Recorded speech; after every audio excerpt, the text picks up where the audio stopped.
Bueno, yo soy Román, soy el responsable de innovación aquí en FEMPA, la gente de innovación, y vamos a hablar un poco muy rápido, muy básico sobre lo que es el hidrógeno verde, el hidrógeno que viene, ¿vale? Todas las tecnologías relacionadas con el hidrógeno que están eh, desembarcando ya.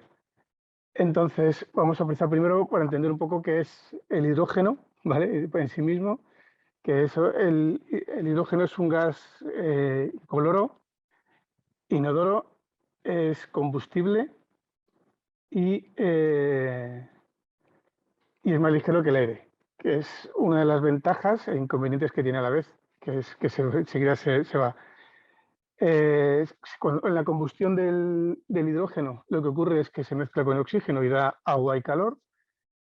Es el elemento más abundante que hay en la Tierra y para que os hagáis una idea, el 75% del universo, de la materia que podemos detectar del universo, el 75% es hidrógeno. En la Tierra es el más abundante. El mayor inconveniente del hidrógeno es que es muy reactivo y por eso no se encuentra en la naturaleza en estado puro y por eso no se puede considerar una fuente de energía primaria. Por eso se le denomina que es un vector energético porque hay que realizar unos procesos sobre él para poder utilizarlo como recurso energético. Pero para que se den una cuenta de la potencia que tiene el hidrógeno como fuente de energía, es que los cohetes que van normalmente al espacio, el combustible principal es el hidrógeno, junto con el oxígeno que van en los tanques, ¿vale? En los tanques, pero que es lo que saca a los cohetes fuera de la atmósfera terrestre, ¿vale? Aquí luego otra parte importante es dentro del hidrógeno, podemos decir de las clases de hidrógeno que hay, estaría eh, según de dónde qué es lo que está generando ese hidrógeno, dónde viene. Pues tenemos por un lado el hidrógeno que llaman negro, que se produce de combustibles no renovables, petróleo, carbón, eh, gas natural. Hay una pequeña discusión si es como poner ahí abajo gris o no es gris. Luego el hidrógeno marrón, que viene a partir de la gasificación del carbón. Eh, el hidrógeno gris, que es el que viene a partir del gas natural, directamente reformado, y el hidrógeno azul. La diferencia que hay entre el hidrógeno azul y el resto de los hidrógenos que he comentado anteriormente es que todos estos anteriores tienen un residuo generalmente de CO2 bastante elevado. Y en el hidrógeno azul lo que se tiene es que a la salida del catalizador del reactor para producir hidrógeno, el CO2 que se genera se recupera para poder utilizarlo en otro tipo de procesos industriales. Entonces, como no se libera hidrógeno, pues le han puesto la etiqueta de azul. Y luego tendríamos el hidrógeno verde, que es el su generación no genera ningún tipo de contaminante de ningún tipo, ni CO2, ni azufres, ni nada por el estilo, que es el que proviene de fuentes renovables generalmente. Para que os hagáis una idea, hace no mucho el hidrógeno, el hidrógeno verde no era compatible no era rentable, ¿vale? No, se consideraba que no era rentable por el precio que tenía la electricidad básicamente y el gas natural. Pero lo que ocurre es que en la tabla que he puesto aquí a la derecha, que veréis que pone hidrógeno verde y hidrógeno gris, el precio, fijaros en la parte de abajo, que pone precio de hidrógeno 3,2 euros el kilogramo y en la otra pone precio de kilogramo 4,13. El hidrógeno que se saca del gas natural ya es más caro que el hidrógeno que se saca por energías renovables, gracias al coste, el aumento del coste que ha tenido el gas natural en estos últimos meses.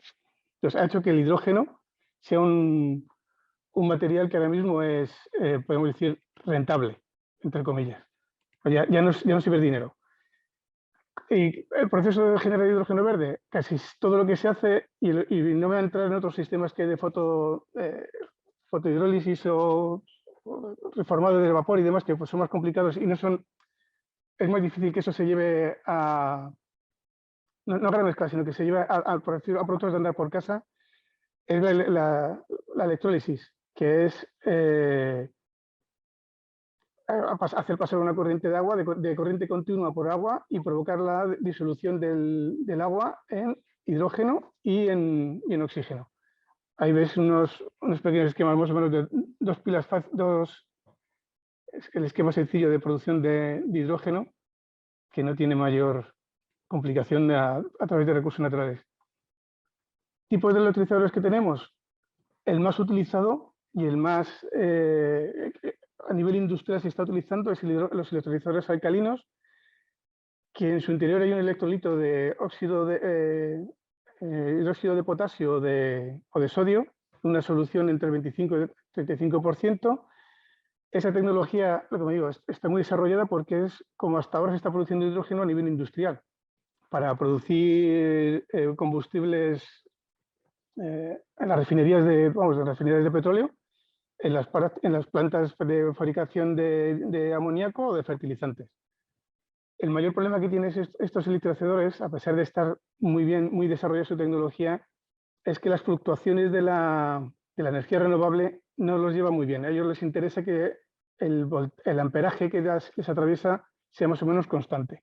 Y en esto es en lo que se está investigando en este tipo de baterías, de estos electrolizadores. Para que os hagáis una idea, el electrolizador que estáis viendo ahora mismo en pantalla, que es de 2 megavatios, es capaz de producir 170 kilogramos de hidrógeno a la hora.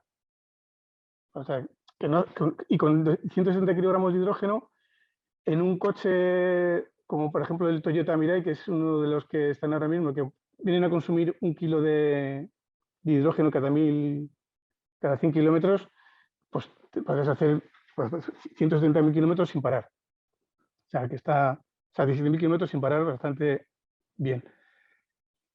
Las pilas, los electrolizadores que más se están investigando actualmente son los electrolizadores de membrana de polímero, porque tienen dos ventajas principalmente. Uno, que a nivel son compatibles con las energías renovables, no les afecta tanto las fluctuaciones, tienen muy alto rendimiento y el hidrógeno que sale de estas pilas de combustible sale ya a alta presión, sale a unos 80-90 bares de presión, lo cual está bastante bien porque en la siguiente fase de compresión del gas ya vienes con una presión bastante elevada. El problema que tienen estas pilas, estos electrolizadores, es el coste de las membranas poliméricas, que de momento son muy caras porque los materiales que utilizan los catalizadores que van dentro son un poquito caros. Bueno, son caros, bastante caros. Y el que con el tiempo la membrana se degrada. Tienen la ventaja también estos electrolizadores que son reversibles. Si tú le metes, en este caso, le introduces corriente y te produce hidrógeno, si le introduces hidrógeno, te producen corriente. El problema que hay es que cuando se hacen reversibles, entonces la membrana se degrada mucho más rápido. Entonces ya no es rentable, económicamente viable. Luego están los electrolizadores de óxidos cerámicos. Estos son los más efectivos en cuanto a producción de hidrógeno, los más eficientes, y tienen para producción de hidrógeno de forma estacionaria, son bastante interesantes porque en el proceso de electrólisis se alcanzan temperaturas entre 800 y 1000 grados. Y entonces este calor residual se podría utilizar en otros procesos industriales o en el caso de residencias, por ejemplo, un edificio de viviendas, para sistemas de calefacción, agua caliente, aire acondicionado y todos estos sistemas. Entonces, para sistemas estacionarios, el oxidador de óxidos cerámicos es para lo que están pensados.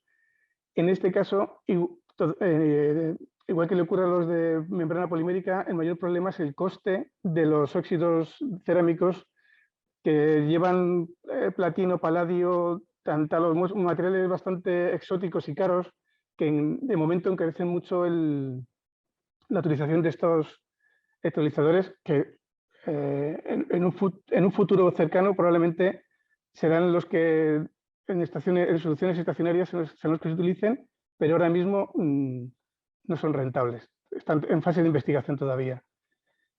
Luego ya pasaríamos a lo que es la pila de combustible, porque hemos generado el hidrógeno, lo hemos almacenado en unas botellas de hidrógeno. No he entrado en esa fase porque a nivel de electricidad no nos interesa, ¿vale? Esos temas de aparatos a presión. Y ahora tenemos que ese hidrógeno que tengo almacenado, ¿qué hago con él? Pues la forma más habitual que se va a hacer con este hidrógeno es que genere electricidad. Para generar electricidad tenemos las pilas de combustible, que veis aquí el esquema de funcionamiento de cómo es una pila de combustible. Pues por un lado entra el hidrógeno, en la membrana, en el ánodo se produce la transmisión de los protones de hidrógeno a través de la membrana, se mezclan con el aire, sale por un lado agua y por otro lado electricidad. No tiene más, la ventaja que tienen las pilas de combustible es que la contaminación es cero, son muy resistentes porque no tienen ninguna parte móvil, silenciosas al no tener ninguna parte móvil también, y muy estables. El problema que le ocurre a las pilas de combustible habituales, normales, que son las que vamos a utilizar normalmente, son de pilas con membranas poliméricas, que tienen el problema que igual que los electrolizadores, que se degradan. Con el tiempo terminan estropeándose y requieren cierto mantenimiento. Pero por otro lado también son muy eficientes y trabajan a temperaturas moderadas, no son muy altas. Hay muchos más tipos de pilas de combustible, ¿vale? No he entrado en ellas porque hay pilas con metano que funcionan con metanol, otras que funcionan con gas natural. Hay muchos diferentes procesos, pero nos quedamos con esta, que es la básica, que es la que más se va a ver, ¿de acuerdo? Y es la que a nivel en el mundo del electricista, estas dos cosas que hemos visto, tanto la pila de combustible como el electrolizador, es lo que vais a estar manejando, se va a estar manejando dentro de muy poco, dentro del sector, acompañado de instalaciones fotovoltaicas o eólicas para producir este hidrógeno verde. ¿Vale? Aquí tenemos un ejemplo de una pila de combustible, su composición interna, cómo sería. ¿Vale? Si os fijáis, pues tienes intercambiando placas de la membrana con placas separadoras para que fluya el hidrógeno a través de ellas y producir la electricidad. Ahí tenéis la imagen de, este es un prototipo, no es un coche real. Ay, perdón, que se me ha ido. Esto es un prototipo, si os fijáis, este motor es un comentario que os quería hacer. Este coche lo que utiliza no es una pila de combustible, es un motor de combustión normal, porque el hidrógeno, como os he comentado al principio, es un gas combustible y se puede utilizar como combustible, como tal. O sea que no solamente es para producir electricidad, también se puede utilizar en los motores. Ahí veis un par de ejemplos de más abajo de pilas de combustible que tienen aplicaciones pues, para lo que quieras. Se utilizan mucho, las pilas de combustible actualmente se están utilizando como SAIs, sistemas de alimentación de emergencia, porque con un almacenamiento de hidrógeno, y muchos utilizan, o bien utilizan depósitos de hidrógeno o bien utilizan metanol como almacenamiento del hidrógeno, tienes energía de reserva bastante elevada. Y como comentaba antes, allí el otro día se presentó la estrategia de hidrógeno de la Comunidad Valenciana.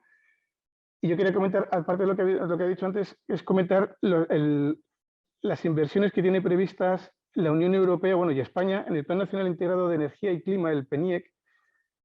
La idea es gastarse aproximadamente unos 200, en Europa, vamos, son 240.000 millones de euros en toda Europa, pero vamos, parte van para España, que quiero recordar que eran unos 140.000, o sea que es una cantidad de dinero bastante desorbitada.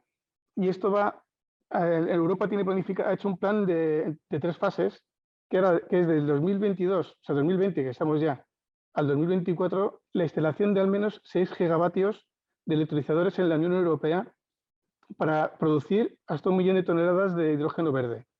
Una segunda fase, que va del 2025 al 2030, para instalar al menos 40 gigavatios de electrolizadores y producir 10 millones de toneladas de hidrógeno verde. Y ya en la tercera fase y última, de 2030 a 2050, las tecnologías del hidrógeno renovable deberían ser lo suficientemente maduras para producir el despliegue final del hidrógeno en todo el territorio europeo y ser la fuente principal de energía el hidrógeno. Porque, como estaba comentando, el hidrógeno es combustible, no solamente permite producir electricidad, sino que se puede quemar. Por ejemplo, las industrias cerámicas que dependen muchísimo del gas natural ahora mismo podrían quemar hidrógeno en su momento. Los instaladores de electricidad tienen la ventaja de que van a ser los encargados no solamente de instalar este tipo de sistemas, sino de luego de realizar el mantenimiento, porque como os he comentado, tanto los ventiladores alcalinos como con menos frecuencia, pero tanto los utilizadores alcalinos o de membranas poliméricas y las pilas de combustible requieren un mantenimiento. Y ese mantenimiento, imagino que en no mucho tiempo saldrán reglamentos y normativas para especificar cuándo hacerlo y quiénes serán los técnicos competentes, que básicamente son los instaladores electricistas, porque estamos hablando de electricidad en su conjunto. Yo con esto decir que el hidrógeno no es que esté a punto de llegar, es que ya está aquí. Hay que empezar a formarse.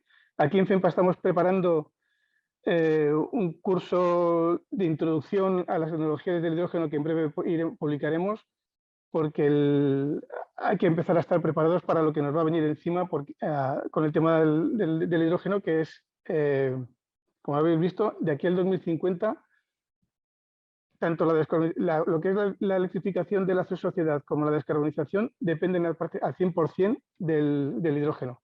O sea que tenemos que estar preparados y aquí desde FEMPA es una tecnología que vamos a impulsar al 100%.